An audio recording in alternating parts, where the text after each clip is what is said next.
Good morning, everyone, and a very warm welcome to you all. And thank you for joining this webinar on the most fantastic destination on the planet, Antarctica. For those of you that haven't met me before, I'm Hannah Sheilo from Travel Projects, or Latin Journeys by Travel Projects, which is our new name, in case there's been any confusion. And today also I would like to introduce you to the wonderfully knowledgeable Benjamin Garcia from Antarctica21. He's the managing marketer for Antarctica21 in Australia, and his wealth of knowledge is just fantastic, and we're very fortunate to have him to share that with you today. Before we start, I would just like to mention that, of course, we sell all kinds of Antarctica products and a lot of sail products as well. And Antarctica is one of those destinations where it can be really difficult to know what to choose, basically because you think, oh, it's all the same. You've got to pass a Drake Passage, you're on a boat, it depends on how the boat is. It's definitely not the case, as Benjamin will explain to you very shortly. And today we're going to speak about the great advantage of doing a fly sail program to Antarctica, which later on will become very apparent to you why that is an excellent option and why this option is probably a little more luxurious for the reason why you're there, which is basically to discover Antarctica. After the presentation, we're going to answer questions, so please write them down as you go. We can't stop and answer them during the talk, but we'll try to answer all of them later. And if we run out of time, then we will send you the answers by email. It is now my pleasure to present Benjamin to you, and please enjoy. Well, thank you, Hannah, and thank you everyone that is joining. As Hannah mentioned, I'm based in Sydney. I manage the Australian market for Antarctica21, and Antarctica21 is a company that pioneered the concept of flying over the Drake Passage to reach the Antarctic continent. Okay, this happened in 2003. They started with one departure with 39 passengers 15 years ago in 2003, and today we have more than 40 departures in a season and almost 3,000 passengers in a season. So definitely a new way to reach Antarctica, and that's where the name comes, Antarctica21, which is the name of reaching Antarctica on the 21st century. Okay, let's go and check a little bit about Antarctica as a destination, a little bit more as the product, and then why the air cruise model actually works. Okay, so let me show you a little bit. I'll show you a video of what Antarctica21 does, and then we'll get right into what we're doing, what we're here to explore.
Great. So that's an overview of what the air cruise model is all about. Hopefully the connection is good enough for you to see the video. But what's important for me is that you see at the beginning of the video our aircraft landing in King George Island, and that's how we take passengers from Chilean Patagonia, Punta Arenas, into the Antarctic continent. Okay.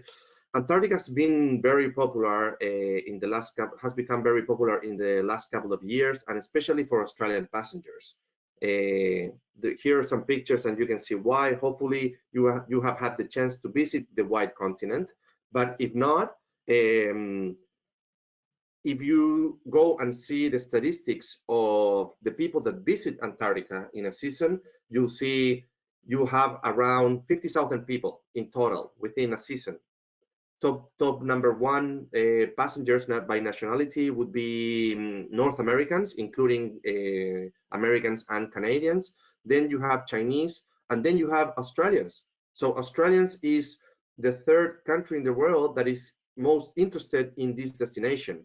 And when you compare those numbers of passengers up to 4,000 passengers, between 4,000 and 5,000, depending on the season, and you compare that with the population of the country, you'll see why Antarctica or how Australians are interested in destinations. So here is a clear invitation to become part of this business, to become part of this movement, and of course become part of the air cruise model as well. Okay. What you're seeing now is some pictures of the experience that we provide to our passengers. I think the key that you will find in all our pictures is a very low number of people actually in these pictures, and there's a very particular reason for that. Okay. Before going into the air cruise model, let's talk a little bit about Antarctica. Around 80% of the tourism in the Antarctic continent, it happens in the Antarctic Peninsula. The main reason, because it's very close to the South American continent, and also because it's a landmass. That means regardless of the season of the year, you have land where wildlife can actually go, and you see that's why this part of Antarctica always have penguins, all the whales, and of course this vibrant wildlife that you see in the white continent. Okay, compared to other parts of Antarctica which you can actually visit. But then it's a bit different compared what you'll be able to see on other parts like the Ross Sea and even on the other side of Antarctica compared to the Antarctic Peninsula. Here you can see a map, and here you can see how close actually the South American continent is from the Antarctic Peninsula. Some of the main areas that you can visit here in the Antarctic Peninsula, and from Punta Arenas in Chile. If you're familiar with Patagonia, you know that you need to fly, at least in the Chilean side of Patagonia, you need to fly to Punta Arenas. And from there, we take a flight all the way to King George Island, where we have a Chilean base. Okay, Antarctica21 is a Chilean company. Headquarters of Antarctica21 is in Punta Arenas. And from there, we can actually have a very good access to fly into Frey Station, which is part of King George Island and is managed by the Chilean government. Okay, so really well connected in that sense. Let's go straight into the air cruise model. Okay, the air cruise model, as I mentioned, was pioneered and created by Antarctica21 in 2003, and there are some key aspects. Okay, before this, the way to travel to Antarctica was the only way to travel to the Antarctic Peninsula was via Ushuaia in Argentina and crossing the Drake Passage. Depending on the conditions of the Drake Passage, it will take between 48 hours or more one way. Okay, so the idea of Antarctica21 was to reduce this time, was to avoid the storms and the rough seas of the Drake Passage, and they set up this model flying from Punta Arenas into King George Island, and this flight takes 2 hours. Okay, so when you take an Antarctica21 program, regardless of the length of the program that you're going to be spending in the Antarctic Peninsula, you are reducing the time that it will take you from 4 days to 4 hours. So you're actually gaining 4 days that most of our clients use to visit something else in South America, mostly Patagonia, because the trip starts and ends in Chile and Patagonia, but also people take advantage of this to actually visit other places in South America as well, okay? Then we talk about, of course, the comfort of avoiding the storms, then the speed of going from 2 days to 2 hours for reaching the Antarctic Peninsula. And then for me, the most important one and what makes this product so special and so unique is the number of people, okay? So it's a small size program, and in average, we take 70 passengers per departure, okay? We're gonna go into detail in this point and in the rest, and what does it mean to actually have an average of 70 passengers. Okay, there are a couple of things very important. Our vessels, the capacity of the vessels for the total number of passengers reach up to 100, okay? But we only take 70 passengers. That means that our capacity per departure is determined by the aircraft and not by our ship, okay? Why is this? Because when you reach Antarctica by air, you have this 2-hour flight from Punta Arenas into King George Island, and from there the pilot has actually visually has to see what is happening. So there's a risk of not reaching Antarctica because you have fog on the runway in King George Island or low clouds, okay? This can become a problem if you don't have the right operation, the right company, and the right pilots, which fortunately we do have, and that's why we use the capacity of the aircraft, which is 70 passengers, and we only use 1 flight per departure. This means that we don't try to fill up our ship to 100 passengers, we keep it as the capacity of the aircraft.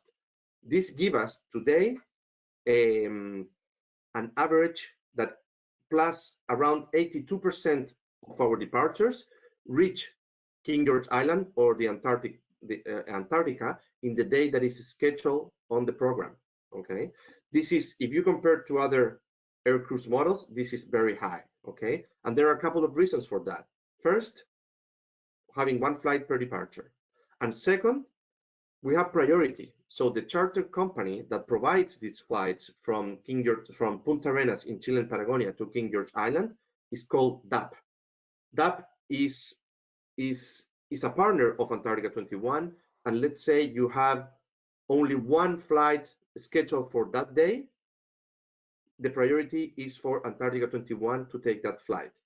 Let's say it's more than 1 flight that day, and you have 3 flights scheduled for a specific day. Antarctica21 can choose if they want the 6 a.m. flight, the 10 a.m. flight, or the 12 p.m. flight.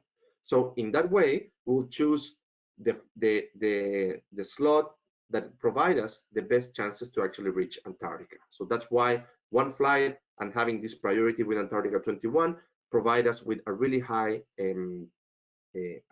ratio of reaching Antarctica on the day that is scheduled.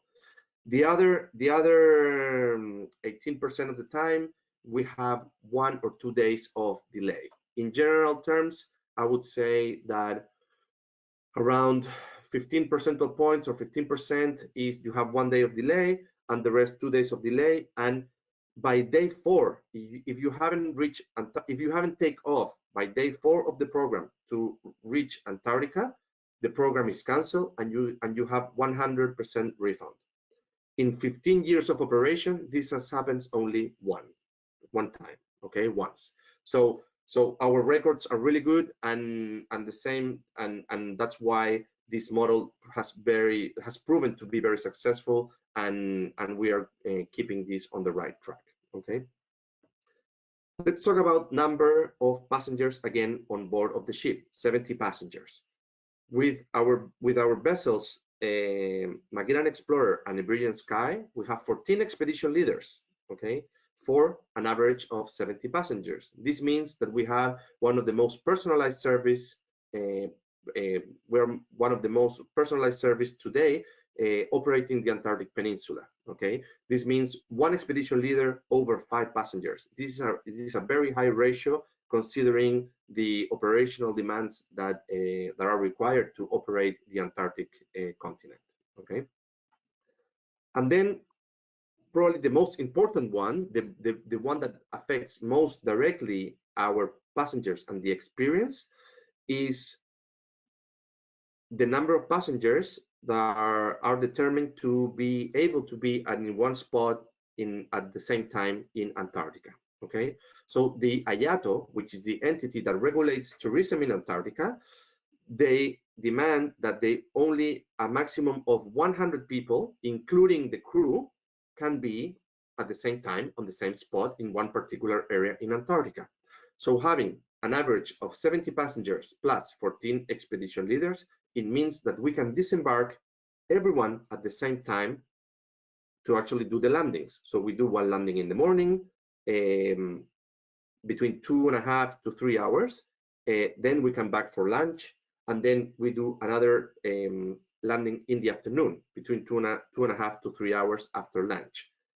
In between, at lunchtime, because everyone goes out and everyone comes in, at lunchtime, we can move the ship from one spot to the other.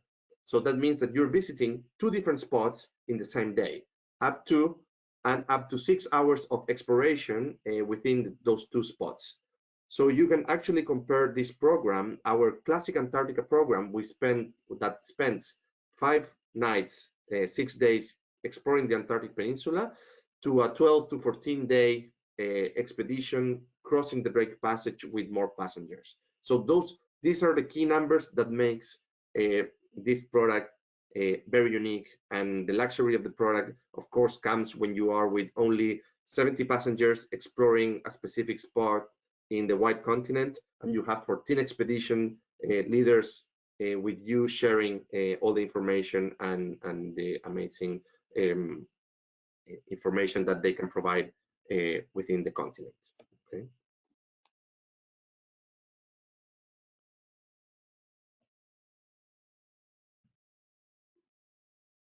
Let's go and check the itineraries. Okay, I'm going to talk about the core of the itineraries. We will provide all the information for you, but our core itinerary is called the Classic Antarctica Air Cruise. Okay, this is 8 days, 7 nights. As you can see there, you start in Punta Arenas in Chile and Patagonia, then you have a 2-hour flight to the Antarctic Peninsula. You spend 5 nights, 6 days on board of our vessels, depending on the ship that your passenger is going to choose, and then you fly back. This program stays the first night and the last night of the program in Chile and Patagonia, and then 5 nights in the Antarctic Peninsula. As I mentioned before, each day you have 2 landings, 1 in the morning, 1 in the afternoon, and between 2.5 to 3 hours per landing. We do have lectures at night before dinner, sorry. And of course, all meals and drinks at dinner and lunchtime are included as well. Okay. Then we have another program that is called the Polar Circle Air Cruise. This is 9 nights, 10 days. The dynamics of this program is very similar to what the Classic Antarctica is doing. First night and last night in Chile and Patagonia in Punta Arenas. Those nights are included in the program as well, with all meals and everything that you need to actually be comfortable in Patagonia before and after your trip or your expedition to Antarctica. And then on this program, we spend 7 nights exploring the Antarctic Peninsula.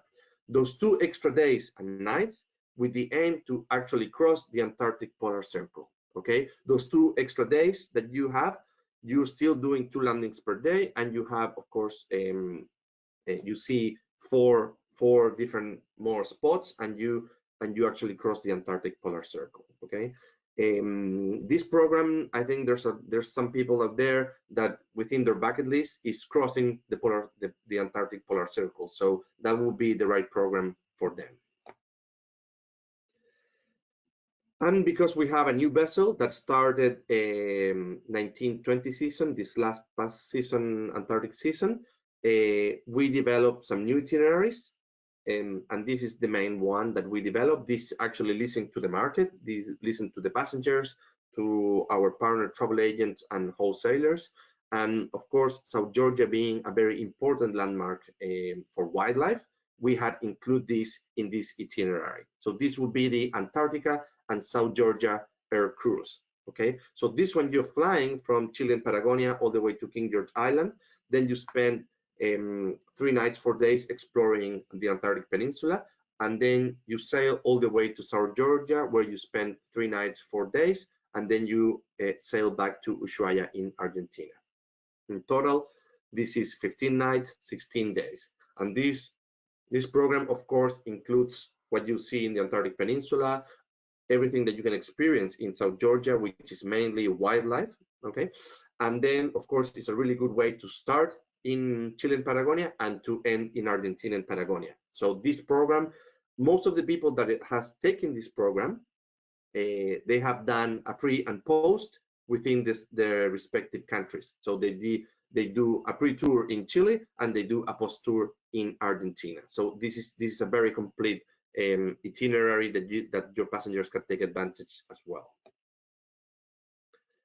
And with our new vessel, the Magellan Explorer, already operating, we have developed the small ship expeditions. Okay, these are sub-Antarctic programs, and there are 2 itineraries here. You depart from Ushuaia, going through Patagonian fjords, visit Cape Horn, and then going to the Falkland Islands. Okay, this is a very affordable option. A lot of people that they are interested in Falkland Islands, they have even combined an air cruise with this option as well, and put it together in one itinerary, which is also an option. This is 7 nights, 8 days. Okay. And then the other one, probably the most popular within this one, is Falkland and South Georgia. And here you have the history component of the Falkland Islands, and of course the wildlife component of South Georgia in one itinerary. And we have had passengers combining also this program with an air cruise with a classic Antarctica that just visit the Antarctic Peninsula. And of course, with that, you can get some benefits in terms of price as well. Let's go and check our vessels and aircraft. Okay, so what are we using for doing these air cruises? And this is the Magellan Explorer. And this vessel is owned and built by Antarctica21 in Chile, with the specific aim of doing air cruises.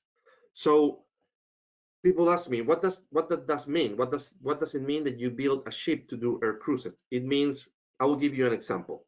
In other vessels that we have, that we charter, like the Ocean Nova, that we'll see a little bit later, we can disembark everyone in less than 20 minutes to do the landings. That vessel has only one gangway to actually go out and in. The Magellan Explorer has 4.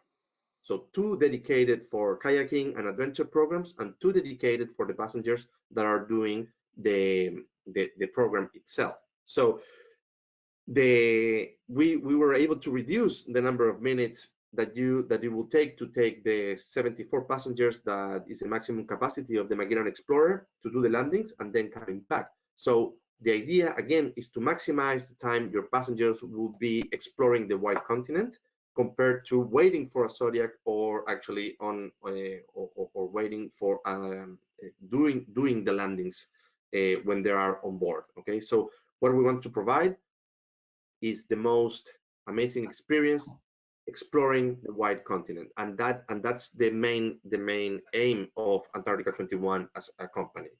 And with this vessel, we can achieve that, and of course increase the level of comfort for our passengers that demand something a little bit more comfortable than what we can deliver in our expedition vessel, the Magellan Explorer. I'll show you a little bit how Magellan Explorer looks like in real life. I was there in November last year, before everything went on lockdown, so I was able to come back to Australia with no problem. But this is what the Magellan Explorer looks like. Okay, this is the main observation deck.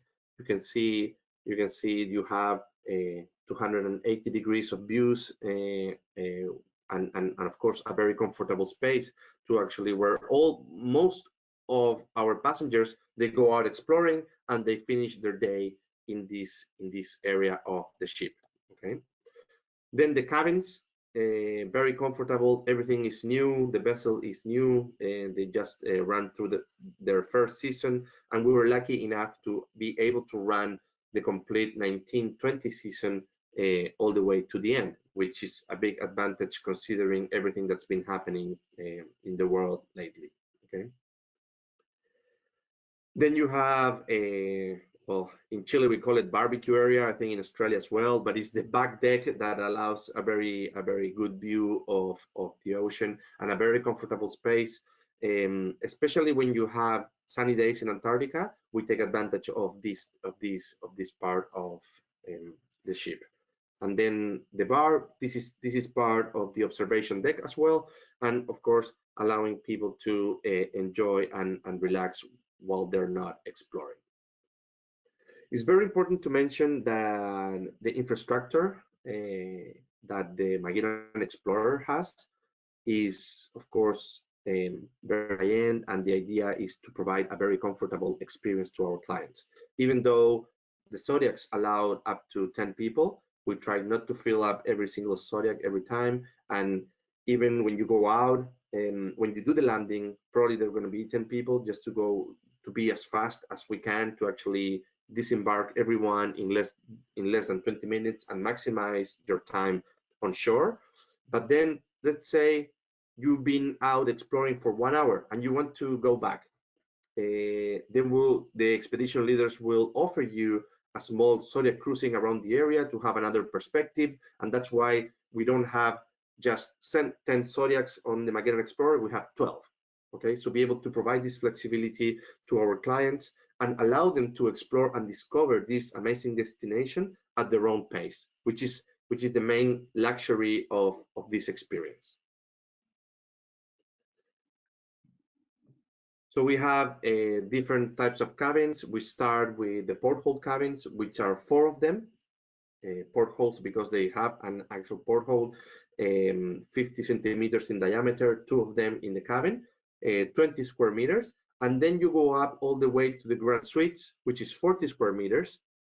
And the veranda cabins, the Lux veranda cabin, penthouse, and grand suites, and all the cabins except the portholes, you have private balconies, okay, which have become part of what our passengers are demanding to this level of experience, okay. Here you can see what a grand suite actually looks like. You have in the grand suite, you have 2 balconies and you have 2 bathrooms, which is something that has been, it become something very convenient, because if you're traveling with your partner, both of you can have a shower at the same time, again minimizing the time that you need to spend on the ship and maximizing the time you can use for exploring. Then we go to the Ocean Nova. This is our expedition vessel. Here is very important to mention that the capabilities of the Magellan Explorer has been based on what the Ocean Nova is able to do. All of these vessels are relatively small compared to the expedition vessels that you can find out there. And if you see on top, the observation deck is the similar concept that we will see in the Magellan Explorer.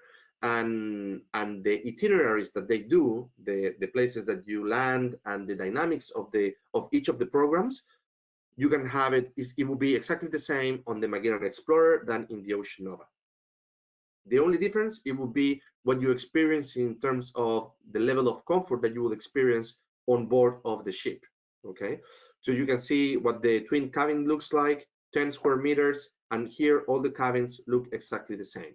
What's very important with the Ocean Nova and the infrastructure that you will find inside of the ship is that private bathrooms in every single cabin, and all the cabins have windows, regardless if it's a triple, twin, or a single. You have the window that you see there, which is something that not all expedition vessels can actually achieve.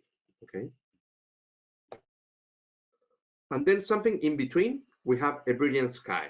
Okay, this is a vessel that maybe if you are in the cruising industry, you'll be familiar with this. This vessel is owned by APT or by the APT group. And we chartered this vessel half of the season in Antarctica, okay, which mainly means departures for air cruises in December. Okay, here you have this ship was it was redone in 2016, so it's relatively new. What you will see on the cabins, and then one of the really good things about this vessel in particular is that it's a bit smaller. You can get, it's very agile. You can get really close to the shore, and you can go through different parts that are full of ice, and sometimes other ships a bit bigger they cannot go through. Let's say if you are familiar with some areas in Antarctica, like La Mer Channel, which is very narrow, if it's some ice, most of the ships won't actually go in. A Brilliant Sky can do it. So even though what you see in the picture in terms of the cabin, it looks a little bit older in terms of the style and the type of decoration that they have. The programs are the same, and the agility of this vessel is very high. Okay, so something to consider as well. And to make all this happen, we have the aircraft. Okay, this is the British Aerospace aircraft, and what you can see there is, of course, the wings are very high compared to the fuselage. This means that it's an aircraft designed for short runways. The picture in the middle that you see there in the aircraft, that is the runway in King George Island. So when you taking the ship, so when you're taking the flight from Chilean Patagonia to Antarctica, you actually you'll be wearing your Antarctic gear. And the reason for this is because you open the doors of the aircraft, you're already in Antarctic territory. Okay, you get out there, there's no terminal in King George Island, there's no airport, so you literally get out of the aircraft into King George Island. Okay, so that's why it's important to wear your Antarctic gear when you take the flight. Okay, also on the flight, each passenger has a baggage allowance of 20 kilos, but these 20 kilos are mainly for the clothes that you're going to use on board of the ship, because remember that you're wearing your Antarctic gear, which is the heavy part of your luggage. So you're wearing that, and then you can carry, you can have a small carry-on, and then you have your check-in luggage will be up to 20 kilos. If you're doing or traveling within South America as well, in combination with one of our programs, all the luggage that you cannot take to Antarctica, it will stay in Chilean Patagonia in the hotels, and that is kept and all managed by the operation team of Antarctica21. So you go to Antarctica, your luggage stays in the hotel, you come back, your luggage is there waiting for you to continue your trip within South America. Some of the news that I have is for next season, for 2021 season. We still don't know if we're going to operate the season or no. We can go into that when we finish a little bit of the specifications, but we will have what we call the Explorer House. Okay, this will be a place in Punta Arenas when we'll welcome our guests. We will explain all the safety requirements. We'll explain the experience. We'll provide the boots that we lend to each passenger, waterproof boots to each passenger. They will have the chance to actually buy one of the expedition jackets if they want to. So this will be a place specifically designed for Antarctica21 passengers, and all our passengers, of course, have exclusive access to this area. Okay. Some of the extras that we do, which are mainly adventure programs, is hiking and snowshoeing in Antarctica. This is something that you'll be able to buy on board of the ship. You can buy a half-day session in the morning and in the afternoon, and you just go into the reception or the main part of the ship, talk to one of your expedition leaders, and book your hiking and snowshoeing in Antarctica. And then we have the sea kayaking in Antarctica. The sea kayaking program is a little bit different. This one you need to buy in advance, and that means that when you buy the kayak program, the kayak is yours the whole expedition. The main reason for this: safety measures. There are safety briefings, equipment that you need to have, special equipment like the dry suits, and of course you go to in a separate group with the kayak master, doing the kayaking sessions every morning and every afternoon. And of course, weather. If there's a specific day that you cannot do kayaking because of the weather, you'll be able to do the following days of your expedition. That's why when you buy your kayak spot, that kayak spot is reserved to you or that particular passenger for the whole expedition. Okay.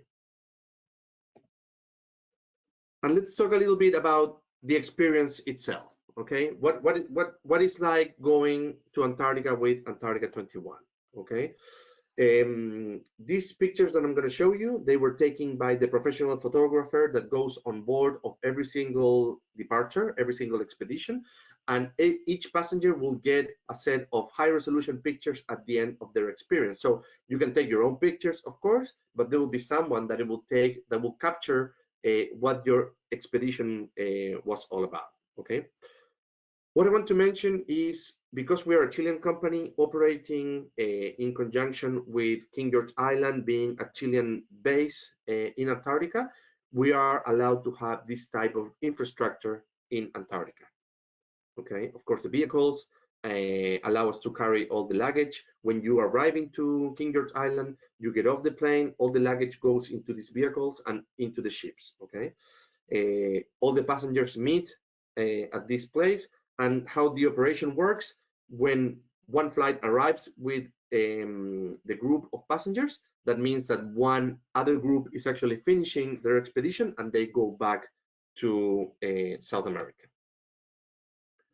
When you arrive, everyone gathers and there's a 500-meter walk that you need to take from the runway all the way to the shore, and then you can see the ship waiting for the passengers down there. Okay, in this case, this is the departure that I took last season, and it was on board of the Ocean Nova.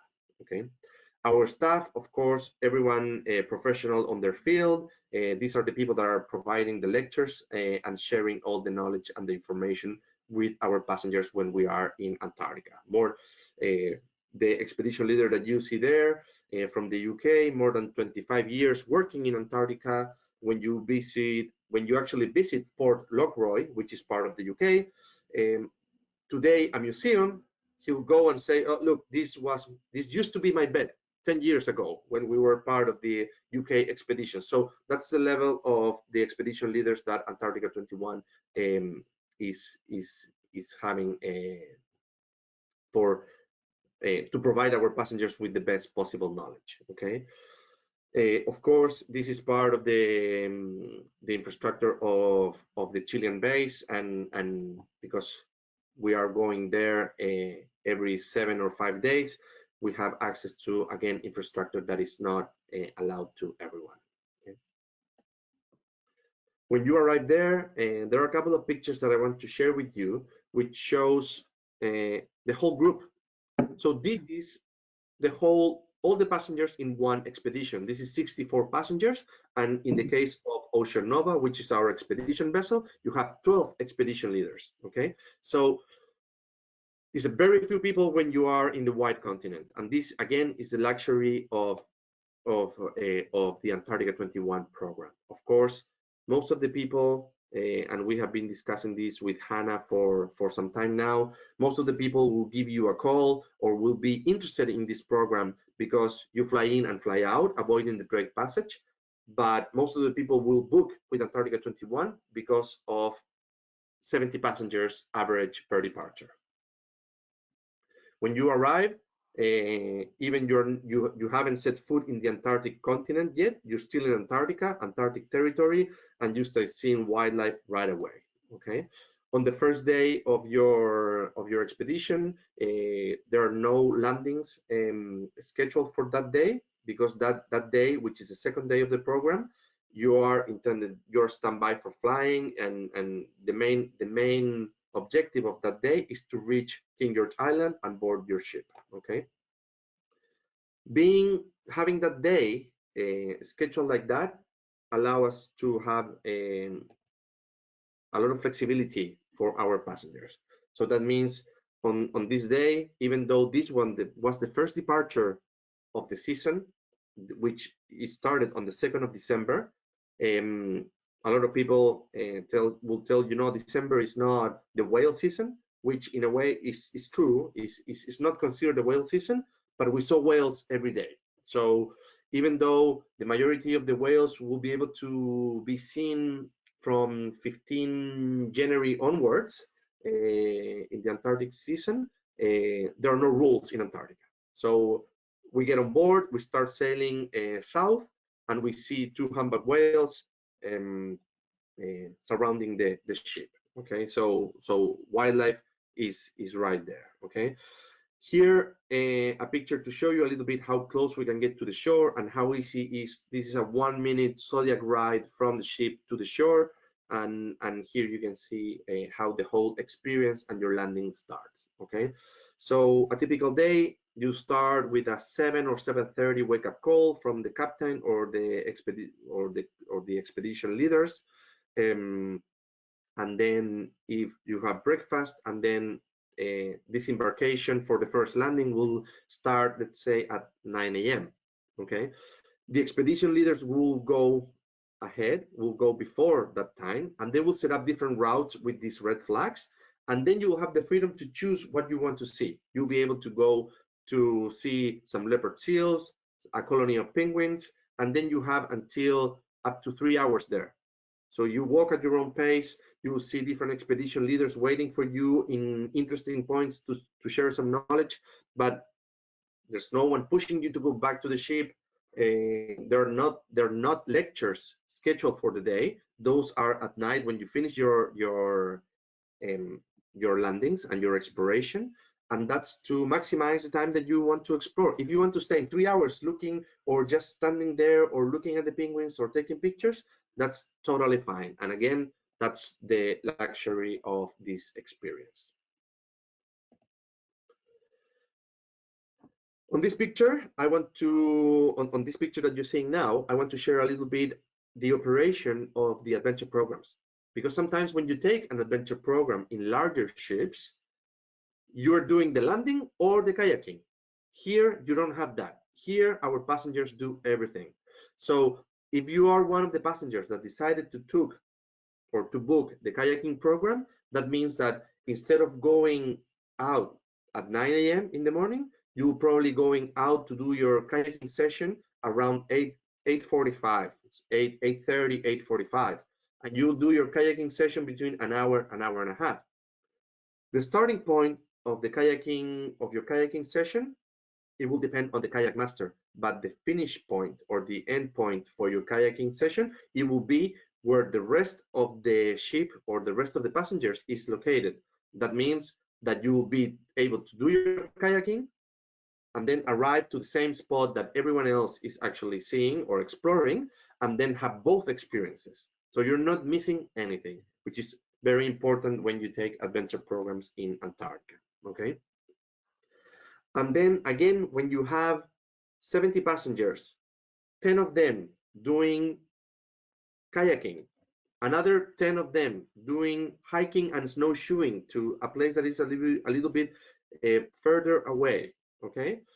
You end up being 50 people in Antarctica, and you have the wildlife, so you'll find yourself many times with one other person or 2 other people exploring an area, and you really feel the remoteness and the actual wilderness of the place. So that's again what we want to deliver to our clients. Okay, we were able to saw minke whales, we saw killer whales or orcas, and and of course everyone enjoying the explorations. A lot of people ask me, what is the maximum age or what is the level of fitness to do these type of trips? The answer is you have to be independent. Hopefully you need to be independent to be able to move, and you always have the support and the help from our expedition leaders.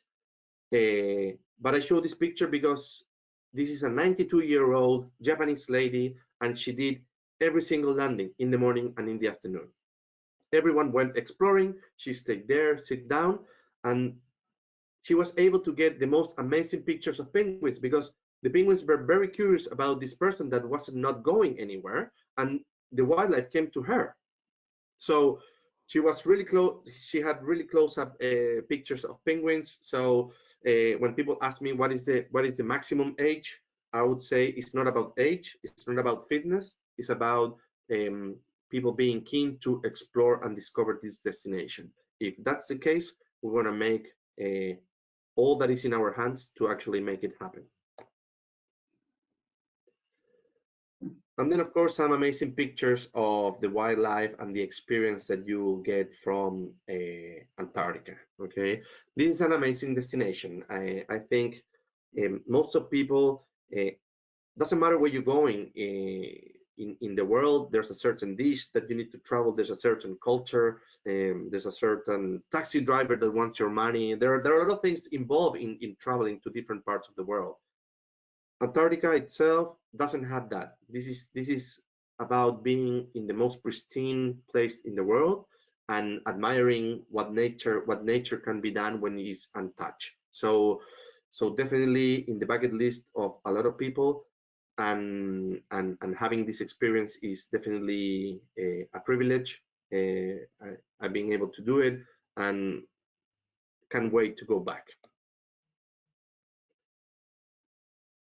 To finishing our presentation, this is a picture of, again, the whole group.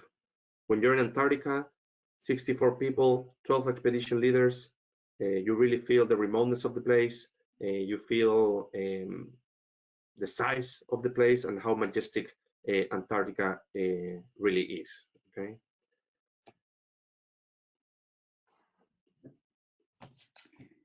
And to finish, Hannah, go ahead. Yeah. No, you go first now. Yeah. We have something that we have set up for a future travel certificate. We will allow a 20% discount for specific departures in 2021 season. This is something that we have set up in our minds. We want to think positive. We want to think that borders are going to be open soon and things are going to get better. And for that, we have set up this certificate for passengers that want to travel with Antarctica21 and access this type of discount. Today, we cannot guarantee that we're going to operate the season, but if you have a passenger that is interested in going, regardless of the season, and they want to sign up for this, we will be able to provide something special for them.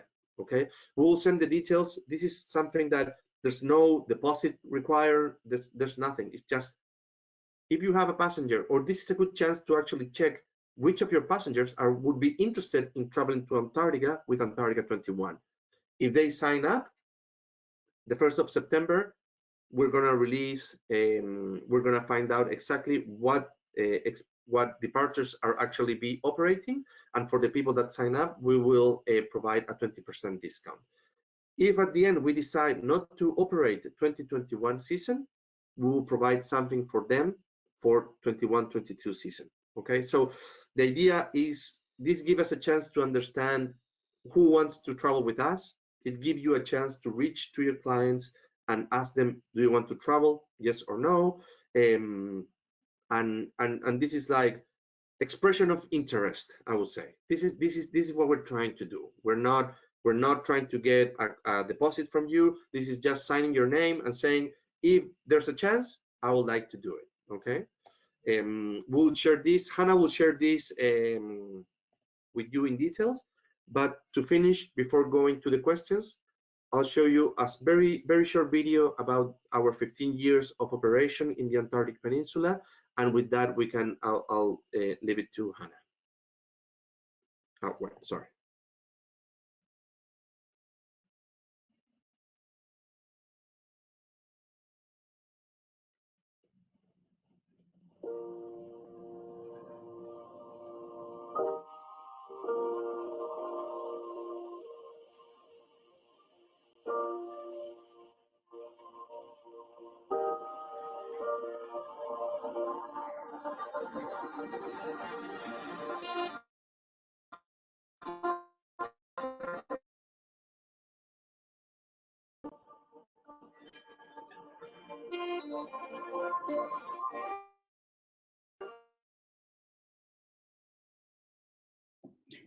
That movie's not coming through, Ben.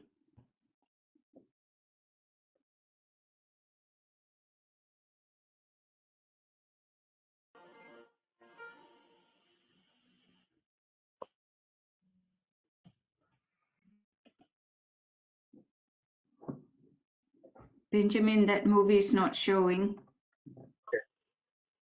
Okay, don't worry. I'll share the presentation with everyone, and I'll send you the video so you can see. But the idea is to show you what it's been this journey of 15 years of starting with this pioneering this air cruise model, and where the future is going. Our own ship. Hopefully, we are able to get some more ships in our fleet.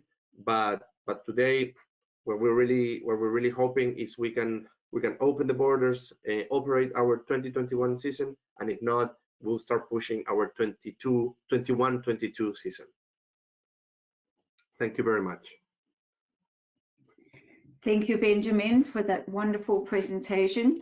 And I'm sure all of you will agree that you've learned something new, especially about numbers and how the logistics work in the sort of experience that your clients get, not just the ship.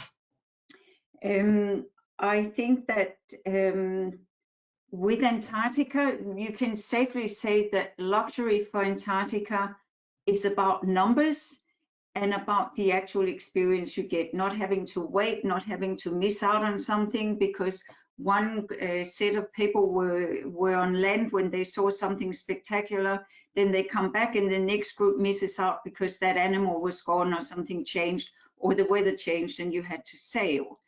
So please keep this in mind next time you are quoting somebody on Antarctica, because I think that it's a major part. It's not a cheap destination, and you want to get absolute total value out of every dollar that you spend. I would like to mention a little bit about pre and post tour. Obviously, if you're flying into Punta Arenas, you're already in the heart of Chile and Patagonia. Your clients must see Patagonia, which is another spectacular destination.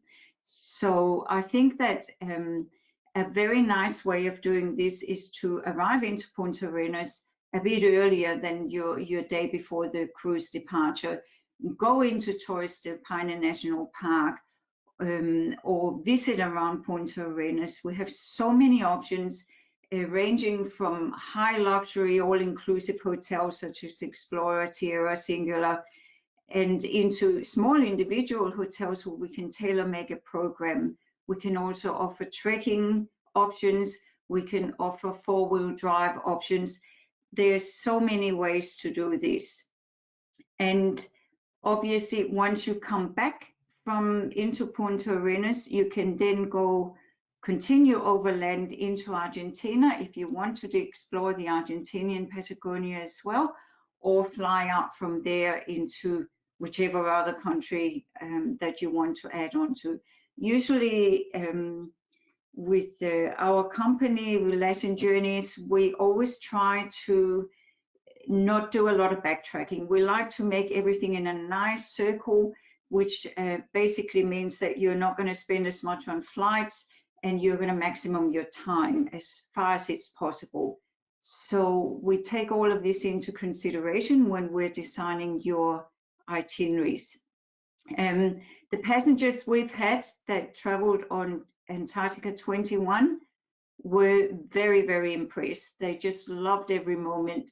The operation was flawless, and their experience was flawless and unforgettable.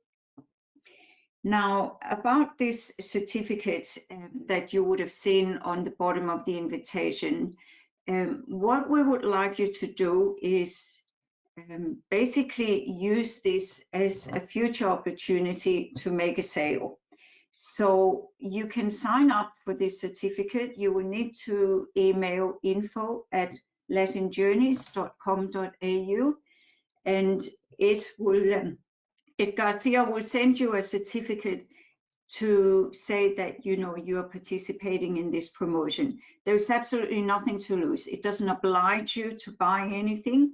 All it does is that it basically allows you to obtain a discount for passenger that's considering going to Antarctica in the future. And any big discount on an Antarctica cruise will always involve a lot of money. So it's a very, very good deal, and I think an interesting promotion that I hope most of you will take advantage of. Apart from that, we're still working.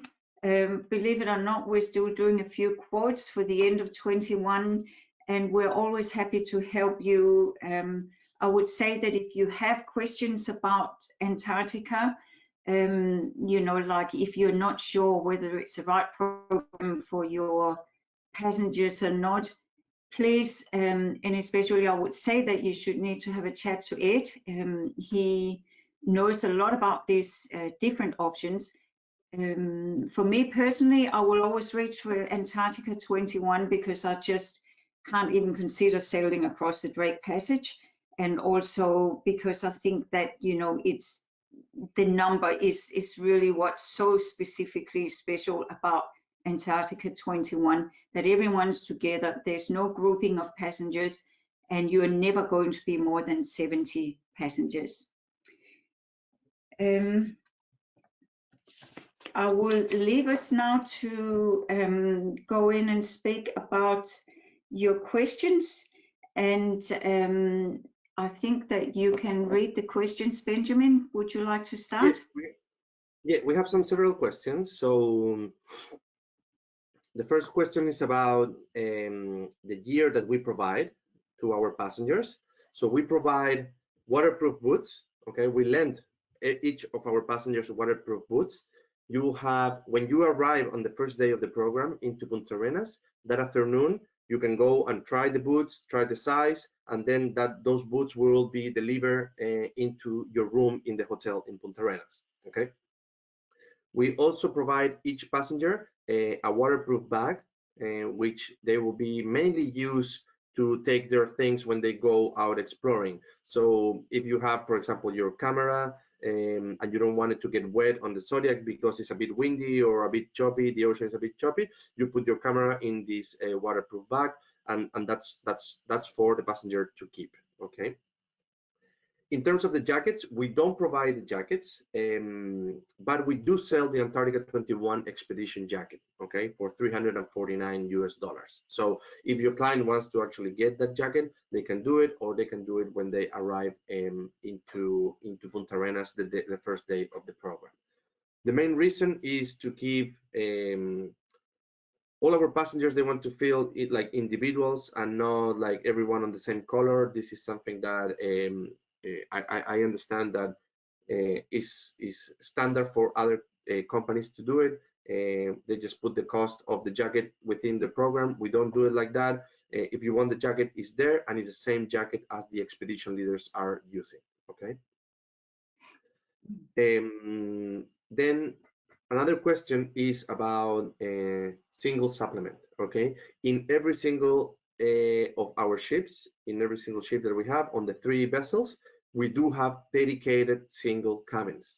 Okay, so that means that it won't be a single supplement, and we also have this number of cabins are limited by, of course, in each vessel between 4 to 5 single cabins, no more than that.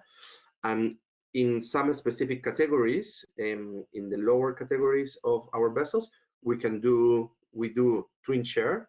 okay? And we take care of getting another person of the same gender for that cabin. And we also, if you want that cabin for yourself, a twin cabin for yourself, there's a single supplement of 85% of the berth that you won't be using, okay? So that's why when you put that in perspective, it's better to get a single cabin. So it will be more convenient, okay? There's another question about when there's a delay, okay? So when there's a delay in terms of the flight, there are two main things that we need to consider. Antarctica21, they don't get in Punta Arenas, they don't get an allotment of the rooms. They buy the rooms in Punta Arenas. This means that we don't release those rooms until all our passengers are on board of the vessel in Antarctica. So if there's a delay, you don't need to be waiting for your hotel room to be ready or nothing. You have your hotel room right there. If there's a delay, what will happen is that your time in Antarctica will be reduced by that day, okay? It's also very important to mention that we ask passengers that the first day of the program to be in Punta Arenas before 2 p.m. because, as I was mentioning, you need to fly. You need a 2-hour window with no fog, no low clouds in Antarctica to be able to land in Antarctica. So when sometimes you see that for tomorrow, there's no 2-hour window. It has happened in the past that we actually decide to take the flight that night, the first day of the program instead of the second day. So that way you're getting an extra day in Antarctica. So it could have, if there's a delay, it can also happen that we actually take the flight in advance. Okay, that's why we ask people to be there before 2 p.m. the first day of the program. But the answer is yes. If there's a delay, you are reducing one day the number of days that you will be in Antarctica. Okay.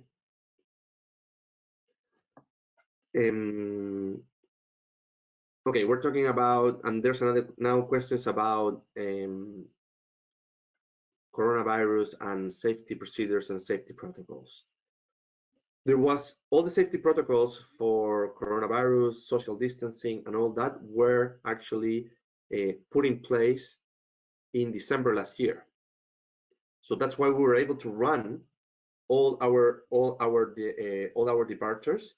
And there was one case that we didn't have anyone that was tested COVID-19 positive, but there was one passenger in the last departure of the season that was that had flu symptoms on board, and he had to quarantine in his cabin for the whole expedition to not jeopardize the experience of the rest of the passengers. Okay. But at the end it was a flu. Unfortunately for him, we provide of course an option for him to go again and those type of things, but we wouldn't want to actually put in risk all the passengers on board. But yes, Antarctica21 is working on creating these new policies of social distancing, and of course the ratios that we were talking about, the number of people in a zodiac, and maybe we'll change a little bit the number of minutes that we take to disembark everyone. Maybe it's a little bit longer, but people need to understand that it's a safety precaution, and we don't want to experience a pandemic like this again. So yes, those protocols will be in place. As soon as they're ready, we'll share them with you as well. Okay.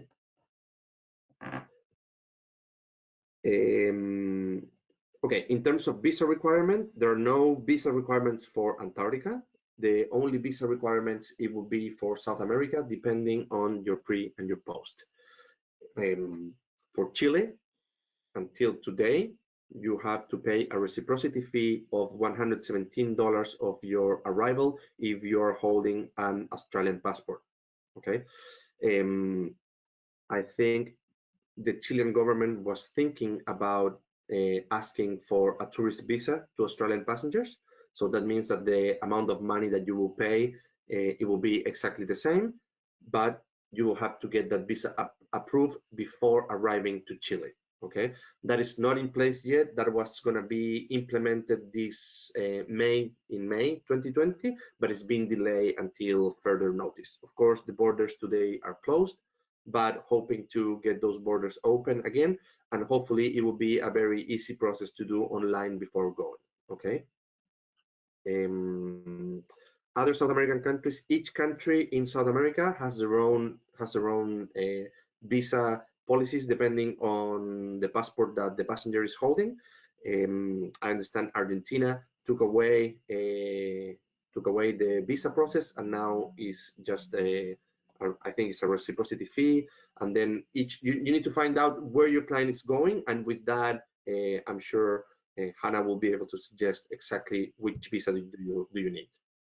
Yeah, Benjamin, actually it's only Chile. All the other countries do not require visas for Australian passport holders. Of course, we don't know what the situation is with that yet, but the idea was that the reciprocity fee would be replaced with a visa requirement. So you don't need visas for Brazil, Argentina, Peru, Ecuador, or Colombia. So, you know, like that's the situation as it is at the moment. Okay. Okay, yes. Sorry, the last question is if the recording will be available. The answer is yes. And of course, there's a lot of information involved about the ships, about the program, and the whole experience itself. So yes, we'll share the complete recording with everyone that participates. Okay. And thank you, Ben. I think we need to probably hold it here because we've gone over an hour, but thank you so much for your wonderful knowledge and sharing all of this with us. I'm sure everybody has learned something today, and it's really nice to be in touch with all of you. It feels like ages since I've been to visit any of you in your agencies or, you know, spoken to you on the phone, and it's very much appreciated that you're taking this time to learn new things and learn or refresh old things. And please email us about the certificates. And the next webinar we're going to be doing, we're probably going to give it about a 4 weeks hold now, will be on Peru. So we'll let you know when that takes place. Thank you so much for your attention. Thank you very much, Benjamin, for your fantastic presentation. And have a great day, everyone. Bye. yeah. Thank you, Hannah. Thank you, everyone, for joining. And if you have any questions, please share it with Hannah. We're happy to do it. And I think we invite you, if you want to create your own Antarctica event at your travel agency, we're happy to go. We're happy to talk to your clients and help them understand better this product. And hopefully we can get some passengers together. So thank you very much. And have a great day.